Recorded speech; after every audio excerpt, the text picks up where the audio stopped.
the All New Power Mornings. I'm Letty, and I have probably one of the most legendary people to touch the screen and even touch these Power 106 microphones. Shawn Wayans, thank you so much for coming by, bro. What's up, Letty? How are you? I'm amazing now. You know, you could never tell me when I was growing up that I even get to talk to you, let alone interview you. So dream come true. I know. I'm sorry that I'm fangirling, bro. I'm so sorry. No, that's fine. That's adorable. You know, I always talk about just what you and your brothers have done with film, with TV, and even just like catchphrasing. You know, a lot of times now, TikTok has people will re-say things they see on TikTok, right? And that's like such a bite size. Right. But before that, we were saying things we saw in Scary Movie or White Chicks, right. or when we're going all the way back with it with the Wayans Bros like TV show, you know, Color, and Living and yeah. all of that.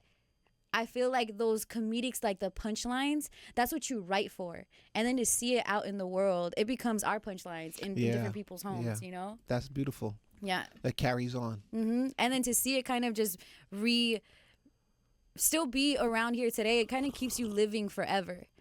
You know? That's kind of dope. We never go nowhere. You can't get rid of us. No, you can't. The things that you Even guys if have you said. try. Is there something when you're writing that you have that in mind, or are you writing just like off of this is what I thought today? Well, we're writing for characters, you know, and trying to make our characters feel real and funny and, you know, bring them to life. So that's always the first approach is, you know, who is your character and what is funny about the character. We don't really think about, how could we make this stay in the pop culture forever? We don't, that's not how we really approach it.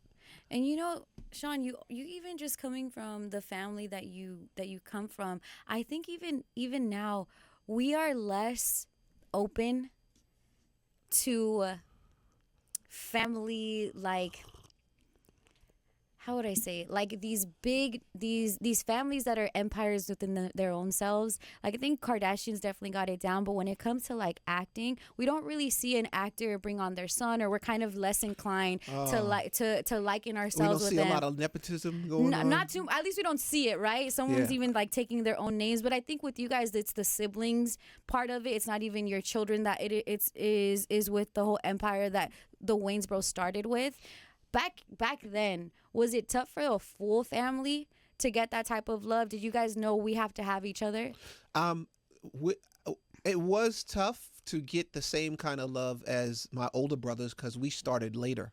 So they was already here, set, and then we come along and we had to work our way up. So it took time.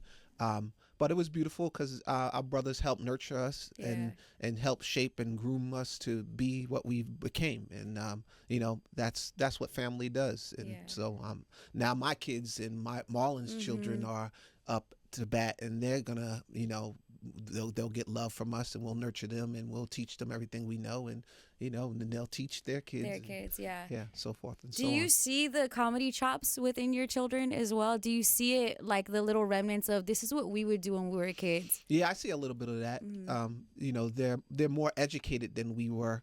They had better education, of course, but I see a little bit of I see us in them. Definitely. They're hard workers, and they're coming to get their own little piece of the pie in the sky. Yeah.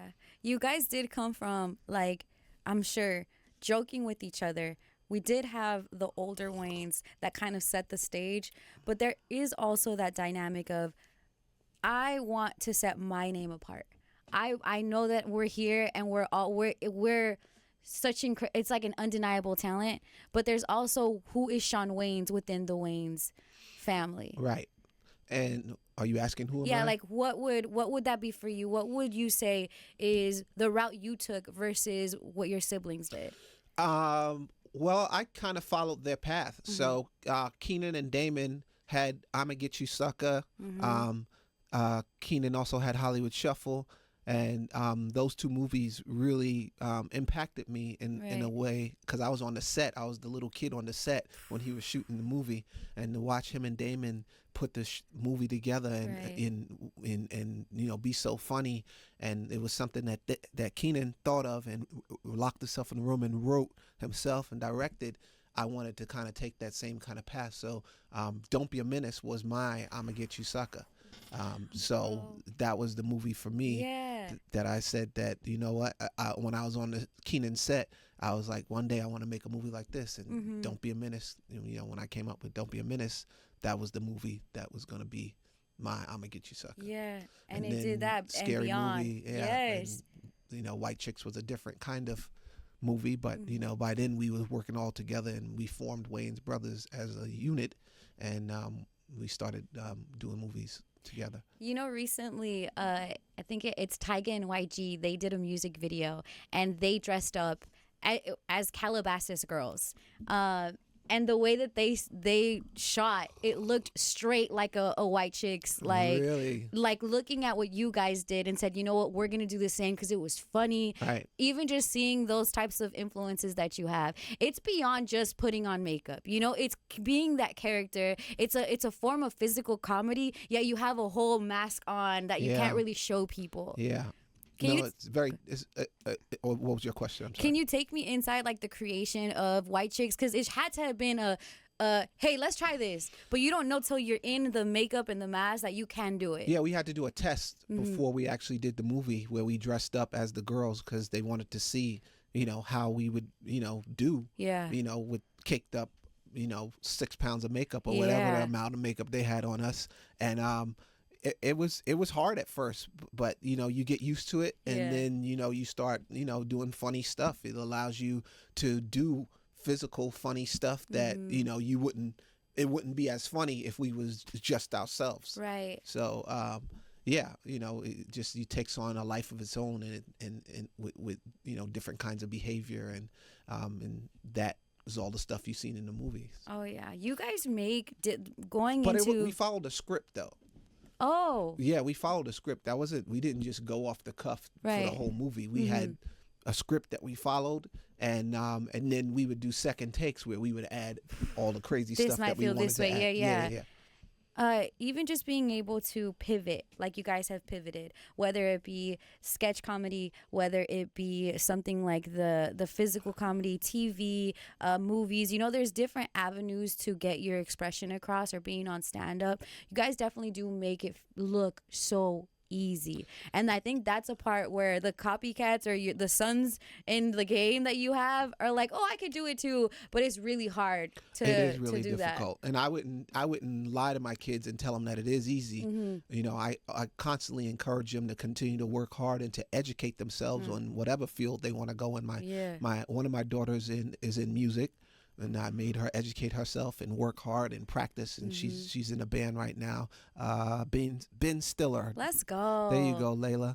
Ben Stiller, and Ben Stellar is the name of the band, and she's on tour right now in Europe.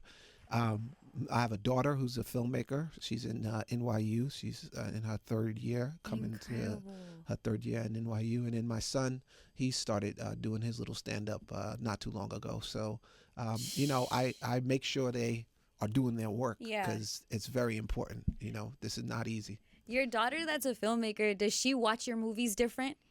Because now she's looking at it with the perspective of someone that makes the films too. Yeah, and she loves it. And you know, one day she hopes to make something kind of like what we've made, but in her own lane, right? Her own, you know, with her own voice. Like, Shawn, it's such a pleasure to have you. We're getting on the other end, on the other side of the pandemic. Hopefully things are going to start opening up again, and you're going to be live in Oxnard, and you're going to do your stand-up special there. And I'm sure... No, just stand-up comedy, not my special. Oh, stand-up comedy, my bad. I'm sure that within these past couple years, there's different material that hits you that probably what you wouldn't have ever thought of even talking about. Like, who knew that we'd be wearing masks on a daily, you know? Is that the type of stuff that you dive into? I touch on it, but I honestly feel like the audience is coming to me for escape. Yep. So I don't really harp on it too long. Yeah. I got a couple little things I do on it, and then I keep it moving, and I take them into my world and what I find funny, and characters and stories, and you know, that kind of performance is what I give. I love that. And even just seeing you guys kind of come in as brothers, you do your stand-up on your own. You still set the tone for Shawn Wayans and what he's got coming on. I do want to talk about the Wayans Bros TV sitcom. I think that it was what I watched. It was the intro song is what I do with my sister to this day. You know, even just seeing you guys and your relationship with John, even like just trying to understand, I think from my point of view, this is what an adult is like. That's why Right. I was watching it. Like, this is Right. You was life. a kid when you was Yeah, watching that, right? this is life as an adult, and I aspire to be like, okay, one day I'm gonna be at a diner slash magazine Right, stand. Like, right, it's gonna right, be right. so cool, right? Right. To create that type of a sitcom and to see people still resonate with it. I'm sure, like, even just the love that you guys have, your brother and John, it must have been electrifying because dynamic is important. A lot of people don't. Chemistry is Yeah, important. super. You can have been there with 3 other people and it not fit. True. But the fact that you guys had each other, can you talk to me a little bit more about that? Yeah, I mean, I feel like we had an incredible cast with me and Marlon and John Witherspoon and Anna Marie Horsford. We woke up every day and we had fun. We laughed every single day, and John was like a mentor to us, and he, it wasn't easy. Wayans Brothers was another thing that was not easy. We had to fight to get our vision across, and they kept they would put us with people who didn't quite get our vision, and then we'd butt heads, right? And then we'd get rid of them. And the studio, Warner Brothers, was wonderful about supporting us until we found the right fit, which was Phil Kellard and Tom Moore, and those 2 guys really got what we were doing. And from that point on, you could see the show shift and find its way. Oh yeah. Yeah, we hit our stride probably about the 3rd season. People ask me like, do you watch Seinfeld at all? Do you watch I do. Like, no, but I didn't. To me, I'm like, no, like the Wayans Bros were it for me. That whole lineup of you guys and Fresh Prince, and like even later on, like watching what Jamie Foxx did, that's the stuff that it didn't just bring you into life. It was clever, witty comedy. It wasn't like, hey, you guys, here's a joke. Thank you. Thank you. It was weaved throughout the storyline of a sitcom. Yeah, we had fun, and I appreciate the fans. We hung in there. And it ended up turning out to be a very popular show in syndication. And so thank you to the fans for support and and messing with your boys. Yeah. When it comes to something you touched on is just like the business ideas and the background of that, and really waiting it out to see when you get somebody that gets the vision. Right. Has there been a project that you guys it just hasn't reached where you want to get that vision out yet? There's a story about Baby Boy and how it was created for Tupac, and then Tupac passed away. And they waited until they met Tyrese and it wasn't until they met Tyrese they were like, you know what, we can go along with you because you fit. We're not just going to create it because we have it ready. Yeah. Well, every story, every project is a journey to getting it done. Don't Be a Menace. We sent it out and nobody wanted to do it. Damn. Every studio passed except for one guy, and all it takes is one. That's the golden nugget right here. All it takes is one yes. And this guy, Chris Blackwell, is the guy who said yes, and he owned Island Pictures, and he wanted a soundtrack to go along with the movie because he also had Island Records, and this movie was perfect for it, and he backed us, and the rest is history. Yes, dude, and even just we were talking about it when we were setting up the and then smallest scenes. Then Miramax picked it up from there, so and then it blew up from there. Credit. Yep. So I'm sure there's so many people thinking like, man, that's my one regret. I didn't go with it. Yeah. I didn't trust them and their vision. Yeah. 'Cause when they say like when you invest in like a product, it's not in the company, it's in the person. Yes. And I think the way you guys, you're gonna make sugar out of shit. You're gonna make something big because it's you. It's not the actual idea. It's what you make from the idea. So. Yeah. Definitely.